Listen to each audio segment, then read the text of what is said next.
X, like I said, nobody brought this into my life. Punk came into my life, I think realistically, and I hate to admit it, but it's like when Green Day came out, and Oh, okay. because I was so locked in on hair metal, I was so locked in on grunge, and we didn't also, Dana, it because I know we're at the same age, but we're roughly experience the same flow of how music has been Right. released. Yeah, yeah. It's different now where you can go, I like this band and I have Spotify, so I can listen to every album by Right. that band I, and by the the way, Josh, I'm influences. much older than you I'm 76. Okay. Well, I'm I'm 93.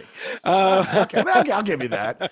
But this is the thing is that I never with punk it wasn't until I think I started college that I really started Right. digging into like the Sex Pistols and the Right. Ramones. That's when I But got. That's what I got into it. But for me, when I say college, I mean 1982, 1983, 1984. But no, but that's the thing. It's like this why didn't X become if this album is ground zero for Right. American punk, why doesn't everybody know who X is?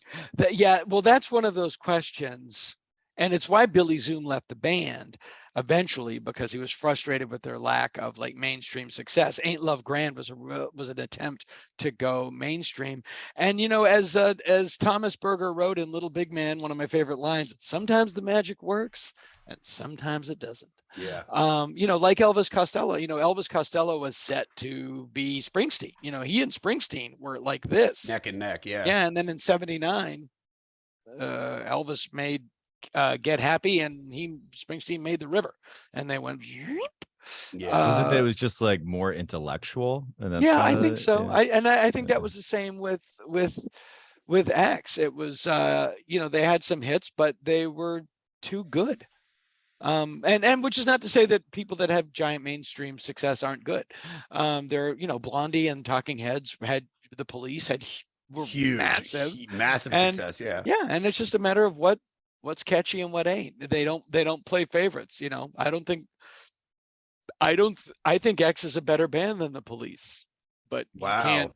you But can't. you can't argue with how big Yeah, the I police think they've got. done more. I think they're more sonically diverse.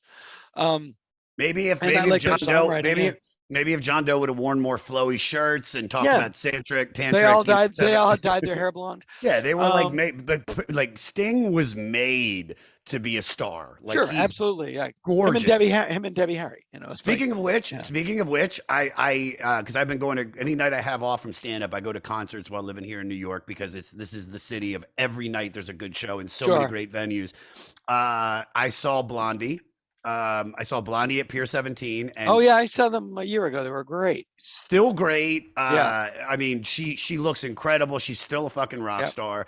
And this is the thing that bummed me out is that I went to go see X and Psychedelic Furs. X was Hmm. opening for Psychedelic Furs, and I fucked up on the timing of when the show started. And when I showed up, literally X was playing their last song, so I Oh, missed like the whole set. I was so bummed was out. it See How We Are? That's usually how they end. I literally am walking up and it's like, Oh gah, gah, no. gah, gah, gah, gah. Thank you Oh, guys so much. We oh love you. God. I'm like, fuck. Yeah, And I no, don't give a shit about the Psychedelic Furs. they're so good. They're so good. X is so good. But Um, so tell me about like, how it all got introduced. I know you mentioned when, but okay, so you know, I was aware of X, okay. but I didn't really get into them until the early '90s when they were pretty already over. Yeah. I was aware of them, but my girlfriend in the early '90s was a huge X fan, and so she was always playing More Fun in the New World, and I kind of got into that album, and then I was like, well, what's the other album? And I loved See How We Are. I just thought that song is like a punch in the chest. It's so Yeah. good. And so that's how I got into them. And I also, at the time, I had just moved to LA. I'd always wanted to live in LA from being a kid. And like I really wanted to be an Angelino. I really wanted to live in LA and be You a wanted to part fit of in. LA. Yeah. Yeah. Well, I mean, you're Yeah. coming from middle of nowhere, fucking Massachusetts. And, Exactly. Yeah. and And every day I drive down Mulholland every day. Yeah. because I live off it. Hmm. And it is never lost on me Yeah. that and the thing, I'm going to show you a photo, and here's the thing that LA has, and actually this could be an X album cover. Just took this photo the other night. That's in our neighborhood. That's Yeah. Mulholland and Yeah. a coyote Ah. standing in the street. So you get, like, in my neighborhood, I'm in the middle of a city, and I have owls and coyotes, and I'm literally right down the street from the Wonderland murder house. I know. Yeah. You're surrounded, but the El Cielo Drive is right over there. In LA, you're surrounded by movie studios, murder houses, Yeah. coyotes. It's dark and spooky and sunny and beautiful. It has both, and that's what I love. That's what I loved about it. I love that dichotomy, and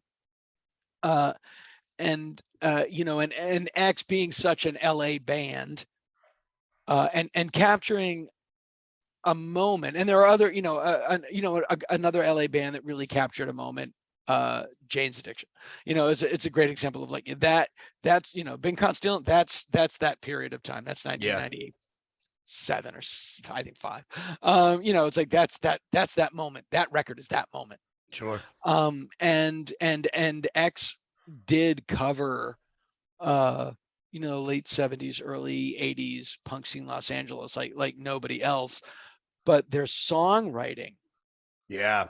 was better than it had any right to be, which is why they have more staying power. I want to comment on what you just said, because I mean, like let's take Sugar Light, for example, Right. which you listen to it and I'm like thinking this is about shooting heroin. Right. And then you read into it and you're like, oh, this is actually about a gay man living in the heart of the city. And it's like you're getting Yeah. these mysterious lyrics. Is that the secret sauce that has them standing the test of time? Yes, it is. The reason that Ray Manzarek produced Los Angeles was Johnny Hit and Run Pauline. Yeah. Because what he heard was, oh, this is poetry, in the sense that it's rock poetry. It's not Sure. poetry. In the Jim Morrison as a poet sense. This is, there's something more going on here than just skateboard. Yeah. Which song has about rape and sexual violence. Which is not to say that skateboard doesn't have its place. Great song. But he saw that their songwriting was going somewhere, and was that they were really saying something, and he helped them capture that mood, and that's why their songs and their staying power, I think they were just a cut above.